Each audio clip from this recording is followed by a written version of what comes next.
Game 4 ends 8-6. Jason Bristol, Daniel Gotera, former Major League scout Jeremy Booth. We've got a lot to talk about, guys. So who wants to go first? Oh, I think Jeremy's ready to go.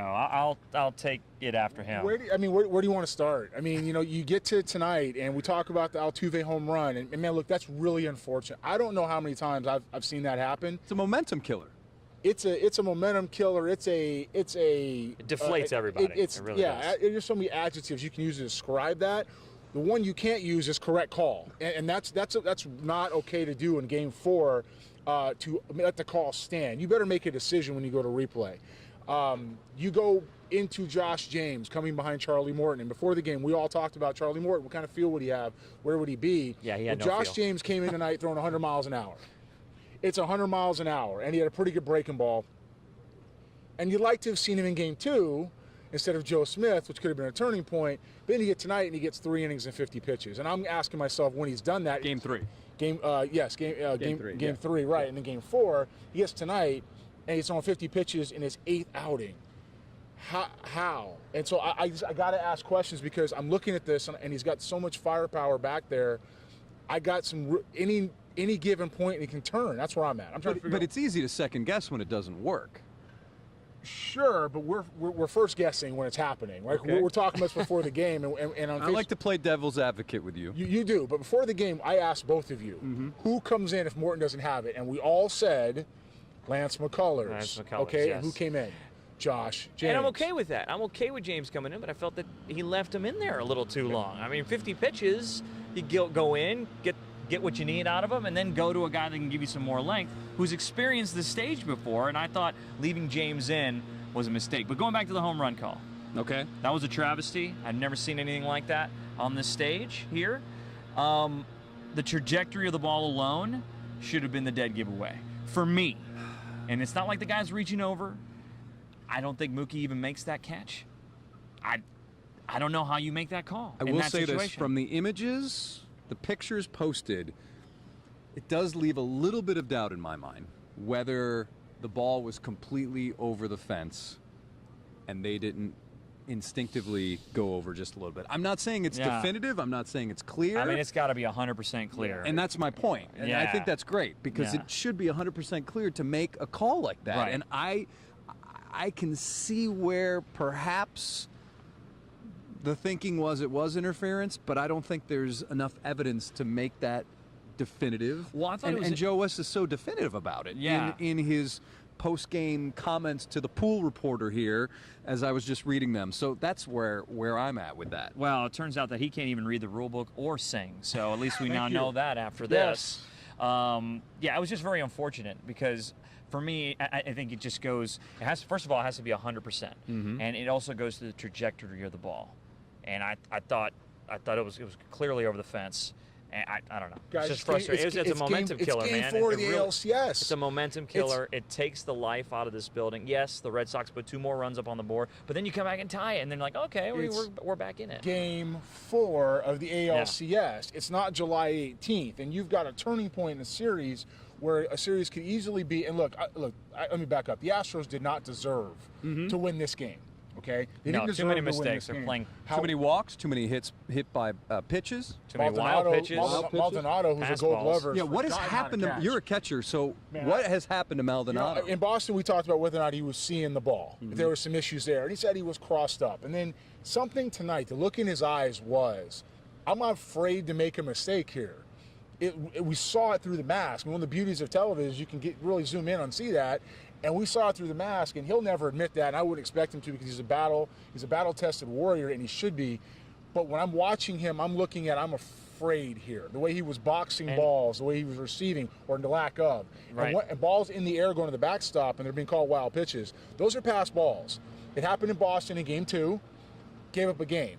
It happened last night, and we had some issues. And it's happening tonight. Well, and you're giving up runs off of it. And that's the biggest problem. I mean, guys are getting in scoring position. You got guys there at first base, you go to second, and all of a sudden the Red Sox come up with a big hit. That's what's making it even worse. I mean, they're making them pay for those mistakes. Sometimes during the season you see, okay, pass balls, wild pitches, they don't come back to bite you. But Red Sox are a good team. It's a 108-win team over there, and they're going to make you pay your mistakes. And the other frustrating part for me is the pitching. I mean, the pitching has just totally fallen apart regardless of the decision making, they're not finding their spots. Too much traffic on the base pass. That's not what we saw from this team this year, and that's a little surprising. To me, it seems as though everything is unraveling in the sense that every weapon that this team thought it had or thought it acquired is fizzling all at the same time. They bring in Maldonado, great defensive specialist. He can't play defense anymore. Yeah. Ryan Presley, who's been so good, gives up a couple of walks his first run since August. Yeah. A team that, how should I frame what happened with Major League Baseball and the investigation? A team that perhaps likes to push the envelope a little bit in terms of analytics. Yeah. And guess what? They get caught. Yeah. Whether they are on offense or defense. And it's happened in a span of 3 games, because after game 1 in Boston, you're like, holy cow, these guys are Lance really McCullers, rolling. a weapon that we thought out of the bullpen, has not been a weapon. Osuna fell apart. Osuna, exactly. The closer you thought was going to be a shutdown closer unraveled. Yeah. So to me, it just seems like it's like a perfect storm of all these things. The Astros making steps to make sure this doesn't happen, and it's all happening at the same time. Right. There's a commercial right now on TV. Ken Griffey Jr. is talking about some of the celebrations that have gone on and the way the game has evolved in the youth today. You know, even more than 10 years ago with bat flips and home runs and chain pops and Puig in his bat and all kinds of different things. And the expression he says at the end, he says, "Let the kids play." Okay? You can number yourself too far. It's called paralysis by analysis. And at this particular point in time, the Astros need to play baseball. And there's a statistical component to everything they're going to do. It doesn't matter what stat, because it's baseball. But at some point, you got to play. And if you're going to take the game away from the players and micromanage every step, you're going to have a result that isn't going to come out your way. A year ago, these two teams had a very similar setup. And A.J. Hinch, something happened in the way he was managing the games, and it turned into baseball again with a statistical, tilt, but still baseball. Yeah. And in the World Series, we saw Dave Roberts and we saw A.J. Hinch go head-to-head, and A.J. outmanaged Dave Roberts regardless of their friendship and relationship because he was baseball. They got to get back to playing baseball. If they don't do that, if they don't throw the guys 100 miles an hour, let them use that 100 miles an hour, fellas. It's 100 miles an hour. Let's use the 100 miles an hour. Let's let the kids play. Let's let the players be who they are. Let's let them be baseball players. Yeah. And let's see what happens. Well, it's first step tomorrow or tonight. How do we feel about? Holy smokes! I don't even know what time it is anymore. This is ridiculous. Yeah. How do we feel about Thursday? Well, I mean, you got to feel good. How's the body language in there? Pretty. I mean, they're upset. They're frustrated. I mean, but they also understand. Look, they were facing elimination last year in the Yankees, but it was a different story because they were coming back home. Yeah. But I think you got to feel good. Your ace is on the mound. Justin Verlander's going. He's your lockdown guy. Then you have Garrett Cole. If you kind of snowball some of this stuff together, maybe force that Game 7, then anything can really happen in Boston. But you got to start playing cleaner. It's just not clean right now. That's the biggest clean problem. At all. And I don't know if you can. Can you clean up clean? Can you make it clean in a matter of 16 hours or whatever it is? Jeremy's like, give me the mic here. Jeremy, you get the final word. You get the final word here. Relax, man. You're an 80 defender. We had you in Milwaukee. You're here because you can catch. Breathe, dude. Breathe, okay? You were about to lose your mind watching this game. I've seen him do too many really good things behind the plate to watch the guy that's that good struggle that way.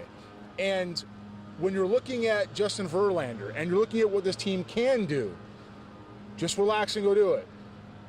Your manager is a good manager. He's going to tell you that. There may be some decisions that aren't sitting well right now, but he's really good at what he does. Trust yourselves and go play. And if you do that, you'll take it back to Boston, and you'll find yourselves back in the World Series. There you go. That's good. Yes. I think we should end on that. Yeah, I think so. All right, so I'm going to go sleep. Yes. This is, I'm tired. Yeah. All right, for Daniel, Jeremy, I'm Jason. Thanks for tuning in, and we'll see you again for Game 5.